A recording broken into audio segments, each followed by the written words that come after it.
Hey, I'm Chris with Clutter Reduction Junk Removal in Southeast Florida. Today we're headed to a larger job and we had to get our U-Haul to kind of help expedite the overall time on this job because we have a huge time restraint on the customer's end and we're kind of having to compromise that by getting a larger truck. But I want to talk a little bit about U-Hauls and rental trucks in general. If you're starting off in junk removal or moving or delivery services, you don't have a truck of your own, this is what I did. Now, if you don't know, if you haven't seen my videos from a long time ago, I think I started YouTube around the time I got a pickup truck. I used to use U-Hauls. I had a 4-door sedan. I did not have a pickup truck. I did not have a trailer. I started off with U-Haul rentals. My go-to was a 15-foot U-Haul because that's the smallest size in our area that you can get that still has a ramp, which, you know me, is crucial. So a 15-foot U-Haul is 764 cubic feet, which is about 28 cubic yards. So it's on the larger size, and trust me, I used to underquote myself technically because I ran off of pricing of the company I used to work for. I was like a little cheaper than they were, but technically I was almost double their cubic yardage. So people were getting a good deal and they didn't even realize it.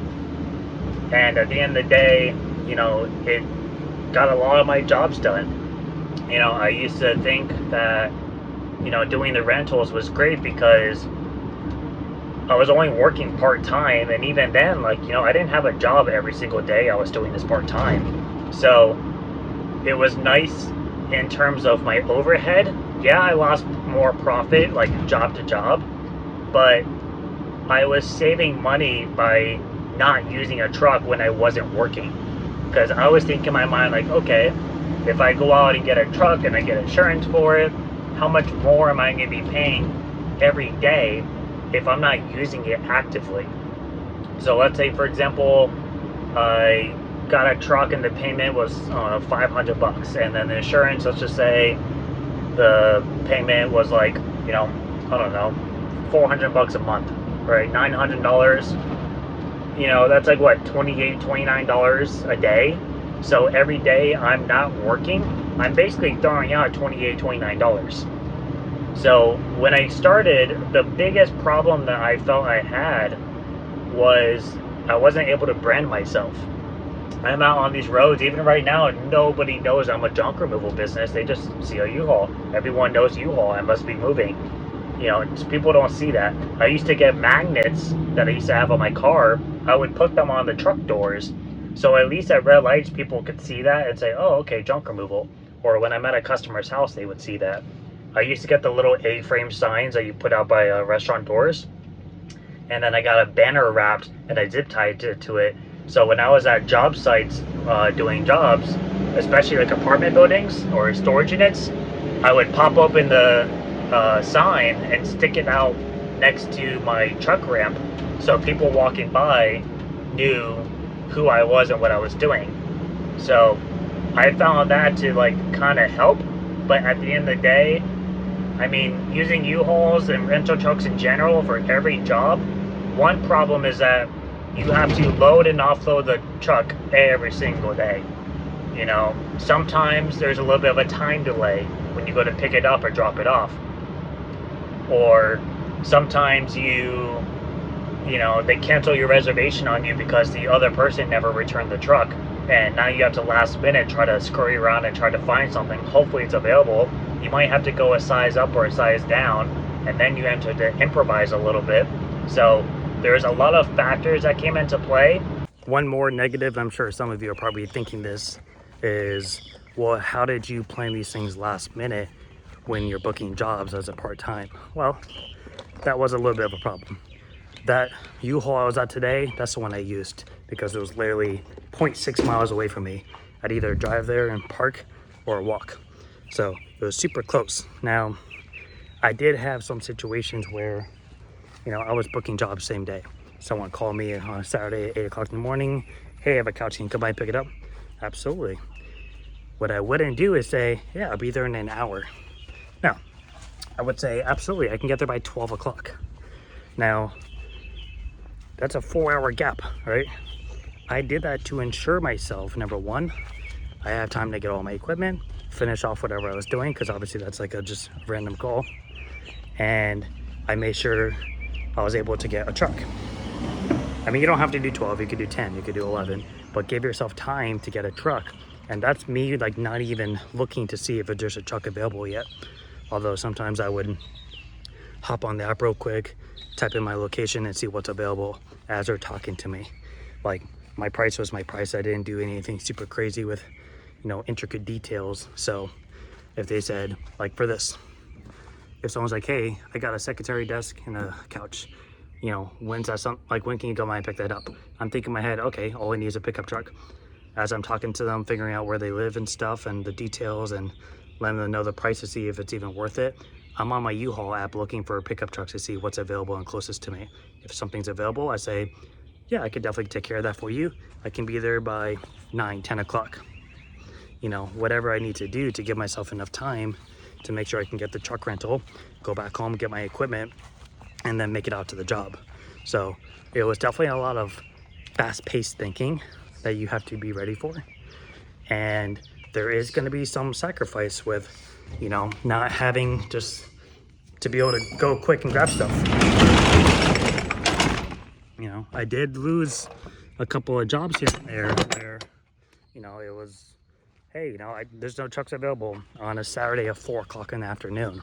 You know, it's a busy day, especially for like a larger truck for a larger job. And that sucked. It happened a few times. So, you know, I just didn't have anything available, and I would just tell the customer, like, you know, that's not something I can take care of today. I could do tomorrow, but I can't do it today. And I wouldn't tell them why, but, you know, that was definitely one of the factors. So what I used to do was just, I would always try to book for either later in the day or next day if I could. And, you know, every now and then you got to miss something, but it's the sacrifice you take when, you know, you don't have an option. I mean, at the end of the day, I had more success with it than I did failure by a lot.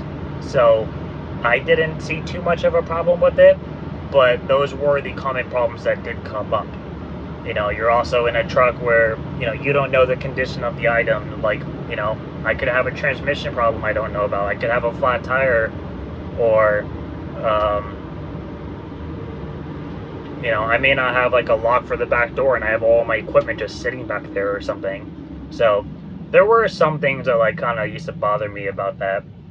But overall, it's a rental truck. You know, I'm getting my jobs done and I'm not responsible for a high priced item. So if you're starting off and you don't have a truck, you don't have a trailer, you don't even have a pickup truck yet, you don't have anything you can use to haul junk in that makes sense, U-Haul, it's versatile, it's everywhere. I mean, it's getting a little bit more pricey now, but it's still affordable in my opinion. I mean, this truck was $40 for the rental. I always get the insurance with these things because your insurance isn't going to cover this stuff. And all you gotta do is have some idiot back into you at the gas station, or you catch a tree limb, that thing will tear that roof corner off, and that thing is a lot of money to repair. I know from moving experience. It's not cheap to repair these trucks, and they don't charge you cheap either if you damage it. So I always get the insurance just in case. Never had to use it, but that's what insurance is for. So insurance is now $30. It used to be $15 when I used it. So $30 for insurance, $40 for the truck itself. It's $1.19 a mile. That went up to, it used to be 99 cents. And then of course you gotta refuel. I always assume most trucks would be about 8 to 10 miles per gallon, which is actually the same thing as my pickup truck when I had the trailer with me. So it kind of, you know, feels about right. And yeah, it's not the most ideal if you're going to do a small job. Like, if I could, I would rent their pickup trucks because they have 8-foot beds, and I would just bring a lot of straps with me, a lot of bungees, cargo net, strap those things down. You know, if I go to pick up 2 couches, I'm not going to get a truck. I'm going to get a pickup truck, because the pickup trucks were like $20 for a rental, $10 for insurance. I'm sure it went up now, and the mileage was like 59 cents a mile. Way more affordable, especially if you're having to drive a little bit. So I would use those for anything basically a quarter of a truck or smaller, and then I would use the 15-foot U-Haul for pretty much everything else. I didn't really use the 10-footers often because you put one piece in there and it, like, your truck's killed. You know, you don't have any height to stand anything up. You know, I only use the bigger trucks if I had a bigger job. I only use the cargo vans if I knew it was something I wanted to keep or sell, or if there was some kind of like move factor involved as well. So that's just how I did things personally. With all that being said, if I could go back, I would have traded in my car. I still had a little bit of payment left on it, but I would have gone back, traded in my car, got a cheap pickup truck, and put sides on it like I do now. And I would have done that for all of my smaller jobs, and then got U-Hauls for bigger jobs. So I would still do the U-Haul process, but I would do it for, you know, to a degree that it made sense profit-wise. So that's my 2 cents on the subject.